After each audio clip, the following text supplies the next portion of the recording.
Ngayong araw dito tayo ngayon sa kalsada sa Sariaya, Quezon. At yun, pauwi na kami ng Bicol. Nagmotor lang ako kasi itong motor dala namin to nung galing kami ni Mark sa Bicol nung umuwi kami. Nadala namin to dyan sa Candelaria. So kailangan kong ibalik doon para yung sa ganun magamit tayo sa pag-mission itong kasi hindi siya pwedeng maiwas sa Candelaria. Ito yung ginagamit tayo sa mga mission natin sa Kapalonga. So kailangan natin dalhin to. Silang Marcos nasa likod lang. Naipit lang doon sa traffic kanina gawa ng medyo matraffic dito sa dinaanan namin. So nasa likod lang sila, magka-convoy kami. At yun, nandito lang ako. Inaantay ko na sila yun dumaan. Medyo pa naman. Siguro nandiyan na rin sila. Gawa ng medyo malapit lang naman yung pinag-trafikan nila. Naka-convoy lang ako sa kanila yun. May dala naman tayo ito, may radyo naman tayo. So safe naman tayo kasi anytime kung sakali may radyo tayo, pwede natin silang radyohan. So antayin na lang natin kaunti. At kita kasi lang sa Kapalonga. Malapit na kami doon. So ilang oras pa ito. Ilang oras na lang ito. So yun, kita sa Kapalonga at sa mga beneficiary natin yun. Papunta na tayo doon. So yan, antayin lang natin sila Marcos dito. Yan, medyo maganda yung panahon, makulimlim. At hindi tayo masyadong mainitan sa biyahe. Huwag lang sigurong uulan kasi pag umulan wala akong dalang kapote. So nahihirapan akong humabol kay Marcos nito. Huwag naman sanang ulanin. Kaya siguro sabihin natin sila Marcos mamaya kung pwede tayong mauna na sa ganun. Hindi tayo abutin itong ulan kasi tingin ko ulan ito mamaya.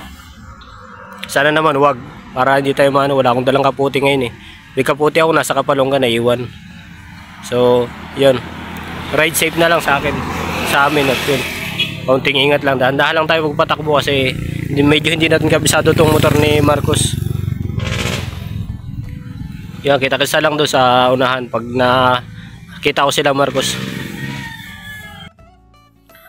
So ayan, nandito na ako ngayon sa Bitukang Manok. At yan, sa taas ko na lang antay sila Marcos kasi doon yung usapan namin na magkikita kami dito lang sa may dito sa may mga kainan dito, sa may mga cottage. So ayan, napakaganda dito.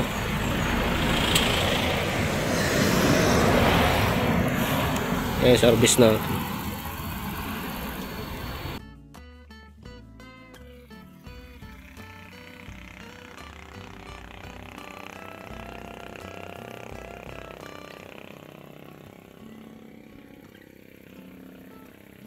Dito na kami ngayon sa taas ng Bitukang Manok dito sa may Sigsag Road. Yan ay sila Marcos nasa likod natin diyan.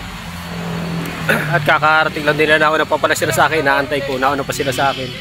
So ngayon, papahinga lang namin kaunti yung sakyan, pati yung motor, kailangan natin ipahinga ng kaunti kasi medyo malayo pa. So kakain muna kami dito sa may baba.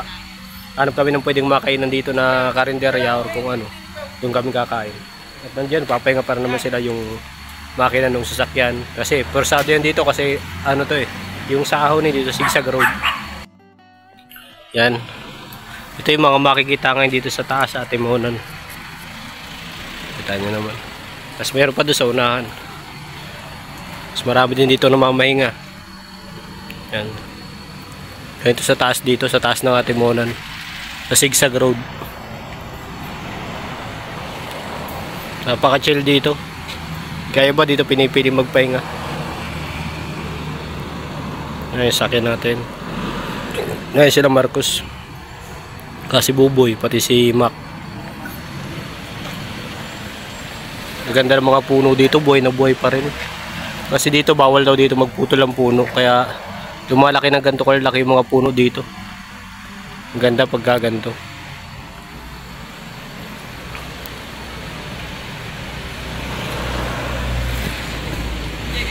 Ayan, papunta na naman kami. Ayan, harap kami ng mga kainan sa baba. So yun, kita-kita lang ulit mamaya doon sa titigilan namin kung ano pang madaan natin na pwedeng view.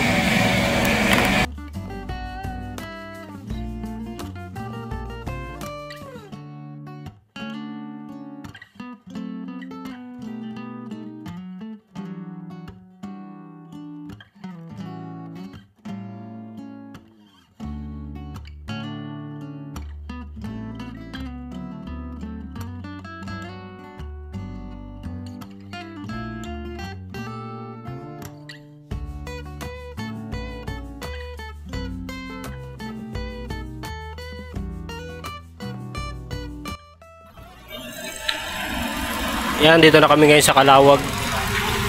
Ako lang pala, inaantay ko sila. Dito yung usapan namin na stopover sa 7-Eleven dito sa Calawag. Inaantay ko lang sila, medyo nagkalayo yung pagitan namin kasi traffic. Mabuti ako at nakamotor lang, so nakakasingit-singit ako kahit pa paano. Yan, Calawag.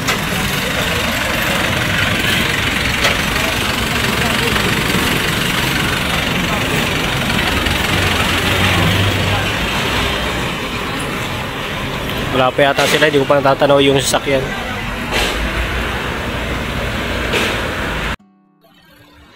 So yan, diretso na itong biyahe na ito. Last na stopover na namin dito sa 7-Eleven, dito sa Calawag. At yun, pero diretso na ito hanggang sa bahay na nila Marcos. So yan, sila Marcos naka-prepare na, sila Alma. Nagmerenda lang muna kami saglit sa 7-Eleven. At para kahit paano magkaroon ng laman yung tiyan. At medyo malayo-layo pa. Siguro mga 3 hours pa na biyahe ito, kaya yun, kailangan namin ng na magmerienda. At yun, baka gabihin kami sa daan. So ayan, dito na ako sa papasok ng Bicol sa na ito. Boundary na ng Quezon at Bicol. Yan. Sila Marcos nasa likuran pa. Mamaya-maya pa siguro yun. So yan, diretso na tayo. Dito na ako sa Del Pilar. Sakop na ito ng Kapalonga. So medyo malapit na. Yan. Malubog na ang araw. Sila Marcos sa likuran lang natin. Nandiyan lang sila, magkasunod lang kami halos kasi nagraradyo naman kami kung nasa na. So abot na sila ng radyo, siguro nandito lang sila sa likod. Medyo matatagalan lang yun kasi malubak yung daan dyan. Hindi pwedeng persahin yung sasakyan. Yan. Ganda ng tanawin dito. Malapit ito kay Labuboy. Yung kay Labuboy ay yung bundok na yun. Yun na yung Mactang. So may kay Labuboy na yun. So malapit na.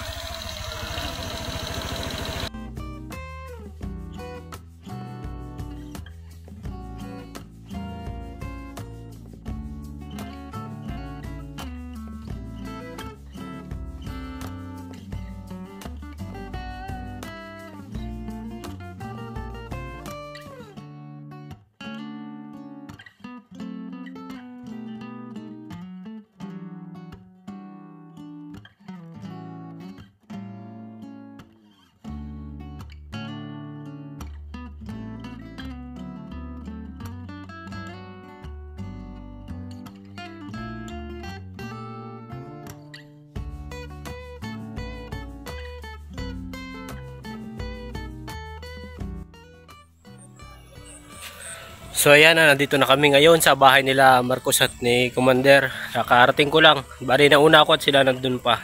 Siguro mamaya-maya sila gawa ng medyo malubak doon kaya hindi mabilis.